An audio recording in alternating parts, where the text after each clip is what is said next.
ഈ 2 പഴവും 2 മുട്ടയും വെച്ചുണ്ടാക്കാൻ പോകുന്ന ഈ ഒരു ഐറ്റം ഉണ്ടല്ലോ, ഇനി ആർക്കും വീട്ടിലുണ്ടാക്കാവുന്നതേ ഉള്ളൂ. അപ്പോൾ ഒരു മിക്സിയുടെ ജാറിലേക്ക് തൊലിയൊക്കെ കളഞ്ഞ് കഷ്ണങ്ങളാക്കിയ 2 റോബസ്റ്റാ പഴം ഇട്ട് കൊടുത്ത് 2 മുട്ടയും പൊട്ടിച്ചൊടിച്ച് മധുരത്തിന് ആവശ്യത്തിന് പഞ്ചസാരയും ചേർത്ത് 4 ഏലക്കയും ചേർത്ത് കൊടുത്ത് 1/4 ഗ്ലാസ് വെജിറ്റബിൾ ഓയിലും ഒഴിച്ചു കൊടുത്ത് ഒട്ടും തരിയില്ലാതെ ഇതുപോലെ അരച്ചെടുക്കാം.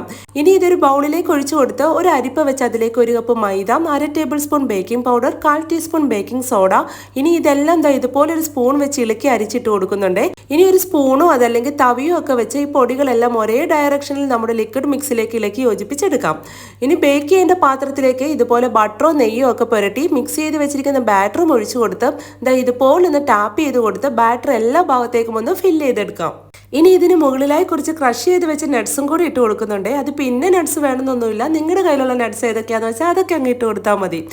ഇനി നമുക്കൊരു ഓവൻ സെറ്റ് ചെയ്തെടുക്കാം. അപ്പോൾ അതിനായി ഒരു ചുവട് കട്ടിയുള്ള പാത്രം ഗ്യാസിൽ വെച്ച് ഇതുപോലൊരു തിരികെയും വെച്ച് കൊടുത്ത് അതിന് മുകളിലായി ബാറ്റർ ഫില്ല് ചെയ്ത പാത്രവും വെച്ച് കൊടുത്ത് മൂടി വെച്ച് മീഡിയം ഫ്ലെയിമിൽ ഒരു 35 തൊട്ട് 40 മിനിറ്റ് വരെ വെച്ച് കഴിഞ്ഞ് നമ്മൾ മൂടി തുറന്ന് നോക്കുമ്പോൾ നോക്കി നമ്മുടെ കേക്കൊക്കെ നന്നായി സെറ്റായി വന്നിട്ടുണ്ട്. ഇനിയിപ്പോൾ ഇതിൻ്റെ ഉള്ളു വെന്തോന്ന് അറിയാനായിട്ട് ഒരു ടൂത്ത് പിക്കോ അതല്ലെങ്കിൽ ഒരു ഈർക്കലോ ഒക്കെ വെച്ച് ഇങ്ങനെ കുത്തി നോക്കുമ്പോൾ ഒട്ടി പിടിച്ചിട്ടില്ലെങ്കിൽ സംഭവം റെഡി. നോക്കി എന്ത് സോഫ്റ്റാന്ന്, അടിപൊളി ടേസ്റ്റുമാണ്. ഇനി ഇപ്പോൾ ബീറ്റർ ഇല്ല, ഓവൻ ഇല്ല എന്നൊക്കെ പറഞ്ഞ് കേക്ക് ഉണ്ടാക്കാതിരിക്കണ്ട. അപ്പോൾ വേഗം ചെന്നുണ്ടാക്കിക്കോ. അപ്പോൾ ഓക്കെ, ബൈ.